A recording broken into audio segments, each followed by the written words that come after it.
Putin is a tiny little man who's desperately afraid of his own people, who's desperately afraid of dying.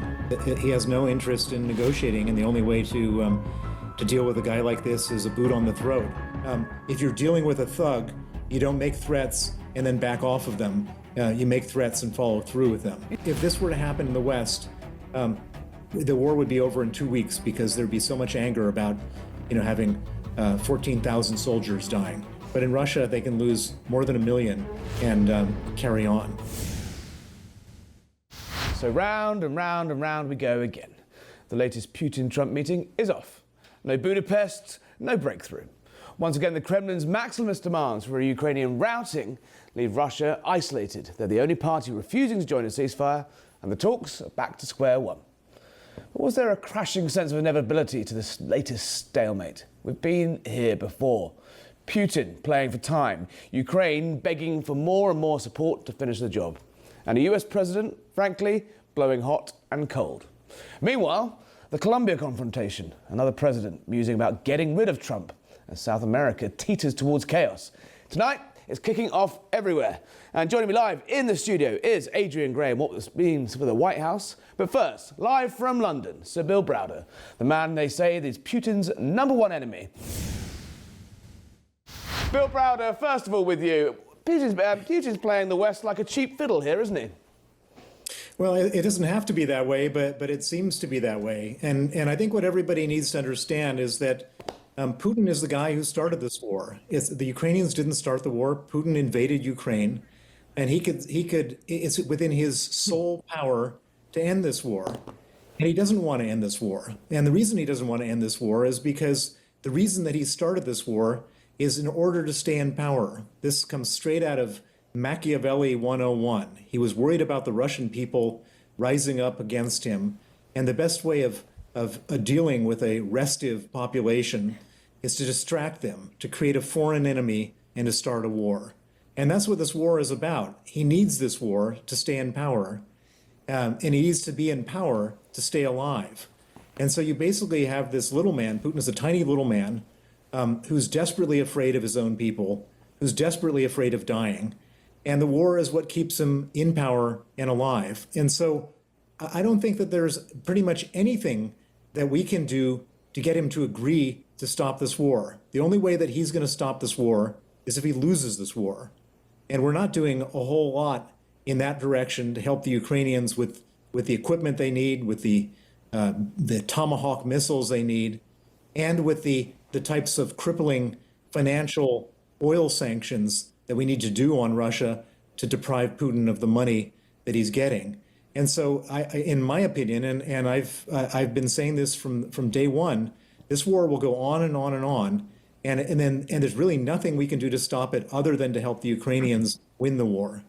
Do you think President Trump realizes that, though? Because it seems to me we keep getting into these vicious circles where there's a big flurry of activity. There's, we saw the Anchorage summit over the summer, and then Putin sort of stalls for time and the talks don't happen. And we've seen exactly the same thing play out this week with the 2-hour phone call between the Kremlin and the White House, and then all this talk of Budapest. And then, lo and behold, when Marco Rubio picks up the phone to Lavrov, nothing has changed.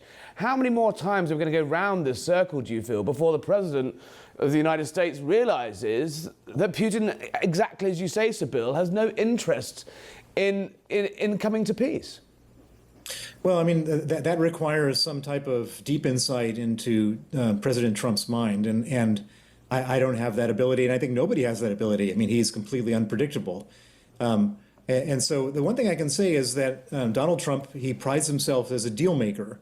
But Putin doesn't do deals. Deals require that both sides, come to terms, that there's some compromise in the middle, and Putin doesn't do that. And I know exactly how he thinks and how he operates, and it's not even unique to Putin. It's sort of a Russian gangster thing, which is that that you never, as a Russian gangster, they never show any sign of weakness. They never show any type of compromise, and so.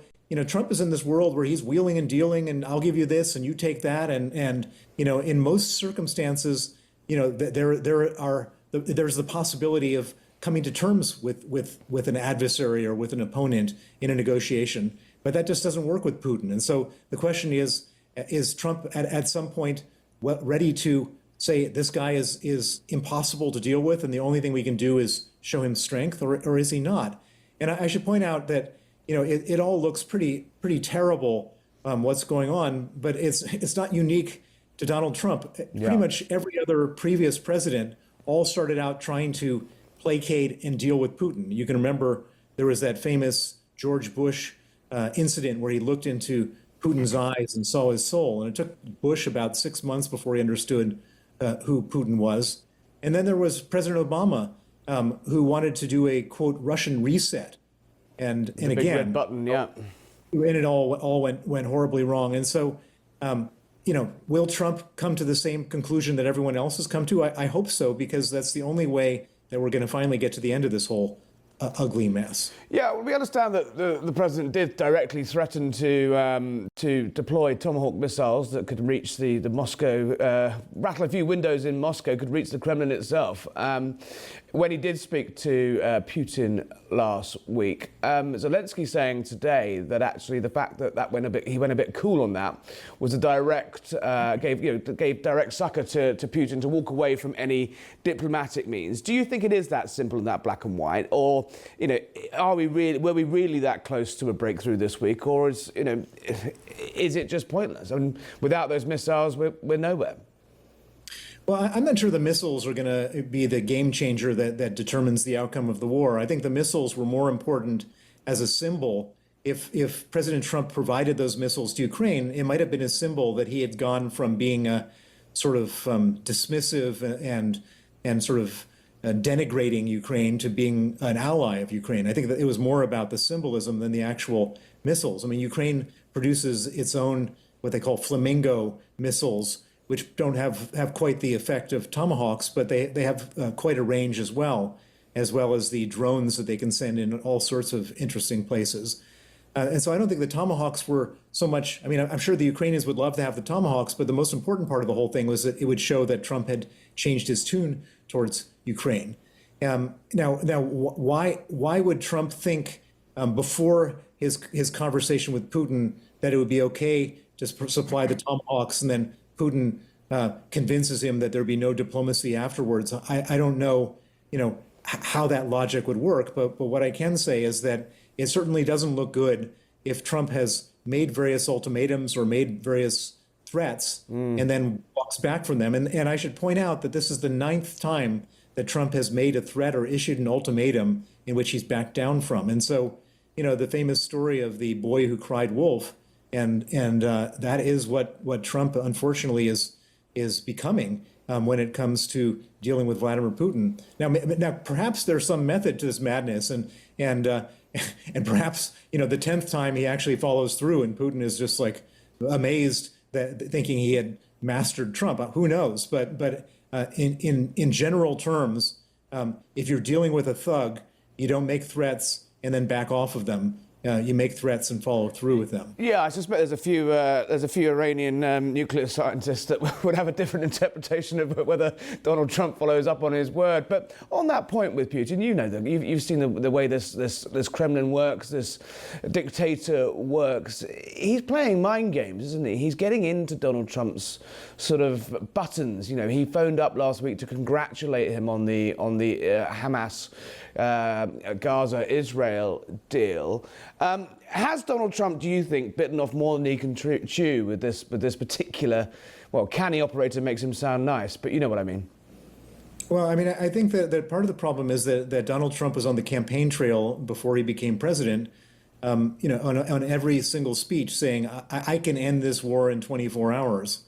And so, people didn't forget that. And he knows that people didn't forget that. And so he's kind of got this problem of having made these completely, exaggerated promises that he now feels like he has to follow through on. And Putin has no interest in ending the war under any circumstances, on any terms, because Putin needs this war. And so, it's hard to know how Trump is thinking about this. I'm not an expert on Trump's thinking, but what I can say is that Putin will continue doing this. And this is, by the way, look at what happened. So Trump was on the verge of sanctioning Russian oil before the Anchorage, Alaska summit. And Putin became desperate with that whole thing. And so they agreed in a very hastily arranged summit. And at the end of the summit, there were no sanctions on the oil. And then we fast forward, I guess that was August, we fast forward to October, and there's Tomahawk missiles on the table. Putin calls up, and there's no Tomahawk missiles. I don't know what happened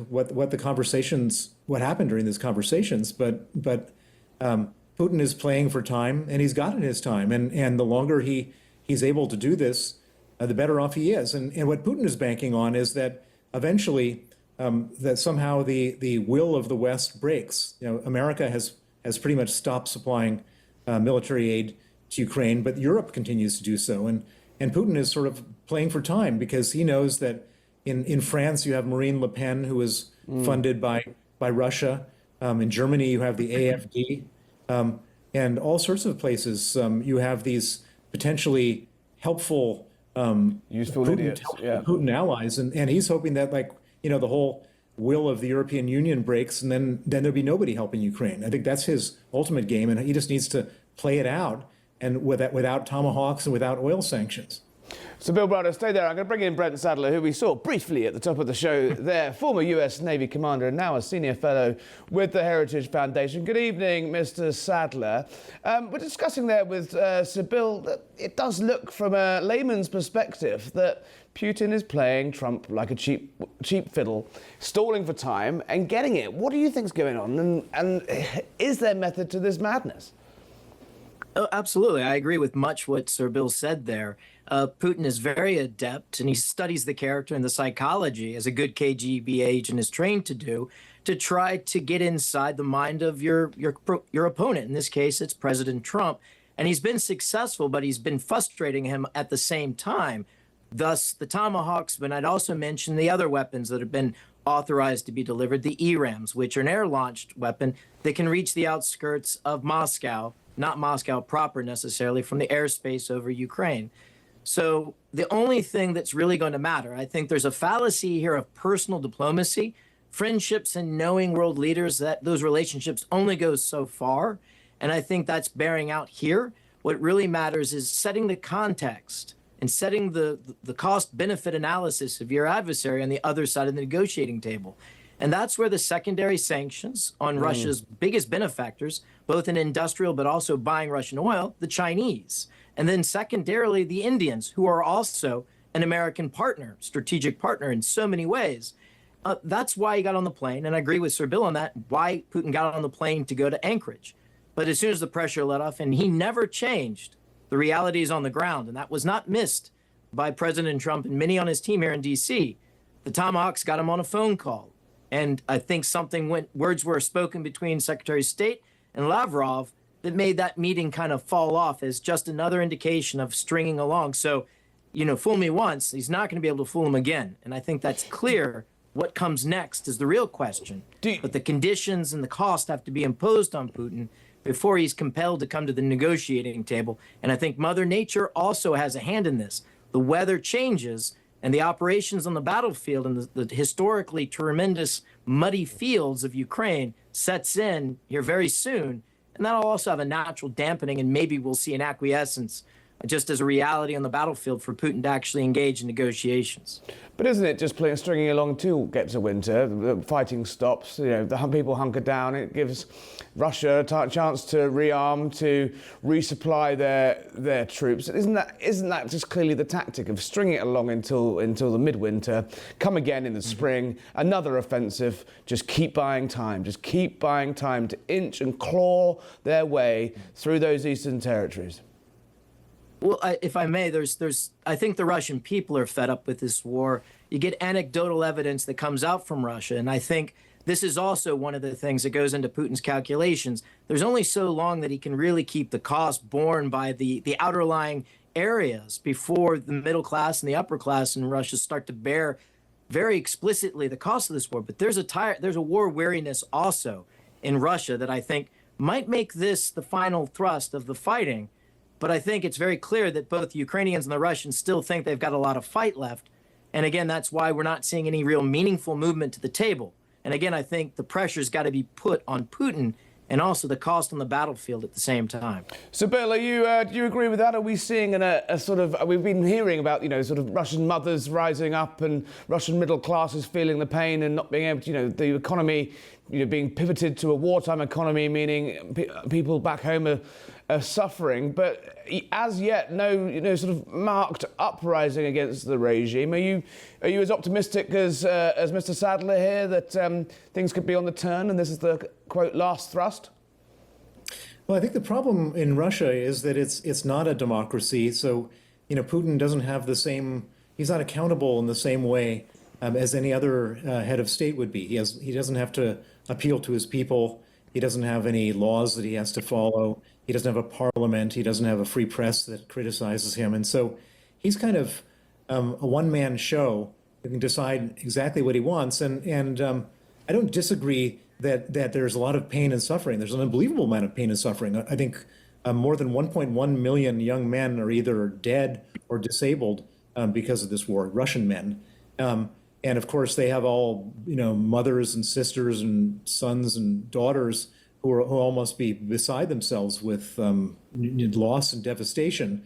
But the problem is that they're not voters. I mean, they might, in theory, be voters, but they're not really voters. And so, and if Putin thinks that people are getting more restive, he does two things. One, he carries on with the war and gets everyone all lathered up with anger towards the Ukrainians. And two, he represses the people.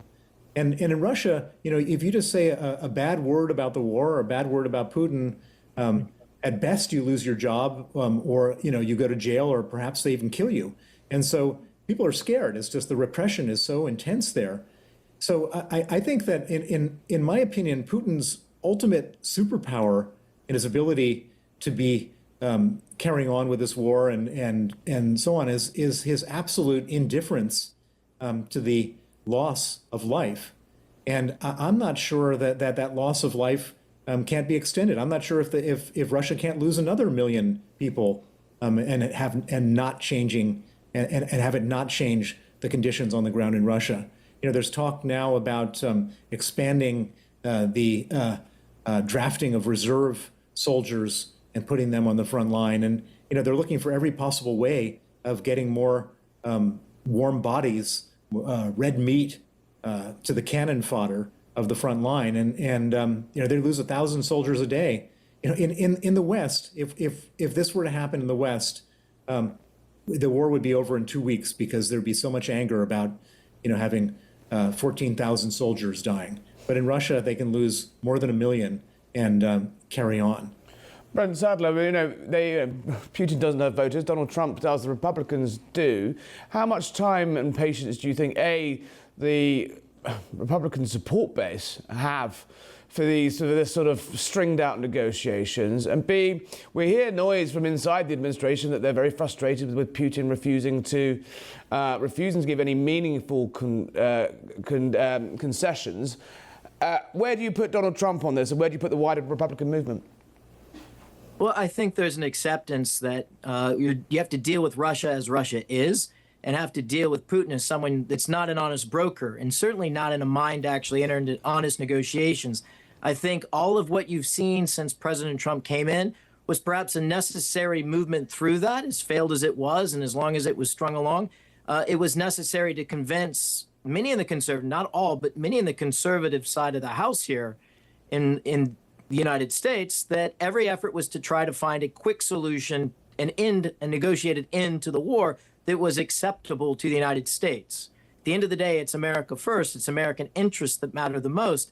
And clearly, nothing seems to work. And even given what were perceived as good deals and good offers to Putin, wasn't enough. And so now we're running right into American national interests. And the conservative movement, I think, is much more united than you might have seen back 6 months ago on this topic, to push back, to provide weapons, to try to compel Putin in a real way to come to the table and negotiate the end.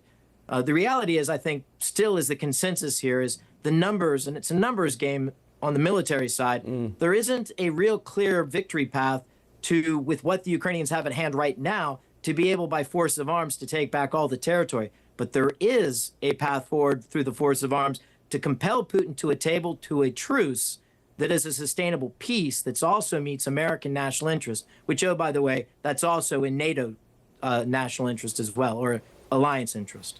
Brent Sadler, stay there. You're going to join us in part two where we talk about South America. But a final question to Sir Bill Browder. It strikes me that, and lots of people, not my original thought, but people say that Donald Trump tends to, voice the last thing that someone said to him. When he speaks to Putin, he starts giving out Kremlin talking points. When he talks to European leaders and Zelensky, he starts to talk about Ukraine being able to win this war with the right support.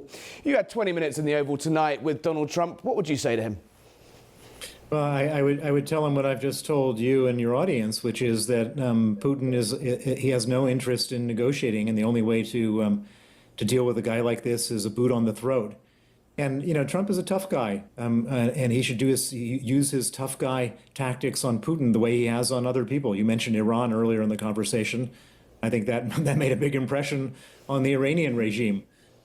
His ability to get the hostages released was very laudable. He has the capacity to be a very tough guy, and that's what he should use that capacity here with Vladimir Putin. And I think that 75% of Americans support Ukraine and think and like 92% think Putin is a villain. I think he would be applauded by the American people for doing this. I think it would be a politically correct and right thing to do, and it would help him. Sir Bill Browder, thank you for joining us on Harry Kells, Safe to the West. Brent, stay there. We'll see you after the break. Thank you, gentlemen. In the studio with me is Adrienne Gray today. That point there that Bill Browder makes at the end about Donald Trump, and politically he needs this win. He does strike me as the president has bitten off more than he can chew. But as the gentleman there was saying, every time it seems he looks like he's going to give Putin a slap, Putin gets on the phone or Putin gets on a plane and manages to talk him down. They do have a point there, don't they? They do. I think that was very insightful, what they had to say. I think at the end of the day, we also have to look globally here. There's a lot of wars going on. And President Trump ran on ending wars, and he's not backing off of that. I think what he's doing is actually trying to be more careful than not. People want to just slam him, but listen, as much as they want to say, you got to stick your, boot on Putin's throat, we also need to understand, as we're saying, he's a beast of its own. So I think President Trump is really trying to put one foot in front of the other, exhaust all of his diplomatic, I guess I would say nice guy, business tactics before he goes full nuclear. Well, hopefully not full nuclear. Well, metaphorically speaking. But isn't that? Haven't we seen what's happened here? Is that after there's been a stalemate since August in Anchorage and there's that Alaska summit, and then we're back to square one again. And after the sort of success of the Hamas ceasefire last week, it strikes me as he sort of tried to capitalise that and quickly jump in and try and get Russia over the line at the same time or the same month. And actually, nothing has changed and the fundamentals haven't changed. And whoever is telling the president that Putin is moving is giving him duff information. Yeah, I would agree with that. Again, I think this all goes back to he wants to end these wars, and I think he wants to make the right move. I think it's far more complicated than any of us can understand, and I know we do commentary on it, but again, as everybody was saying, maybe this is one last shot, Do you think he has the political, does he have the political capital to be able to go further? Obviously, he was, as you said, he was elected on a campaign to end these wars. America first doesn't necessarily mean America alone, but American priorities first. Is it not that he's slightly bound in by his base, who don't want further intervention, but further intervention is the one thing that's going to get Putin to the table? That's a great point, Harry, because that is what's going on in the Republican Party right now, is the America first versus the international, I guess you would say, involvement we have, whether it be Israel, whether it be Venezuela, Colombia, or Russia and Ukraine. The only thing that I've seen that has changed is that we saw Zelensky show up in a suit. So he made that happen. Yeah, yes, twice now. But twice now. Donald Trump, is he suddenly just going to have a sort of change of heart and say, you know what, enough is enough? It's quite embarrassing for the guy who says he's a deal maker to be humiliated by Putin here. Absolutely. Listen, that man is, we have nothing, we have no other explanation other than he's working, he's doing his best, and hopefully the next All action right. wins.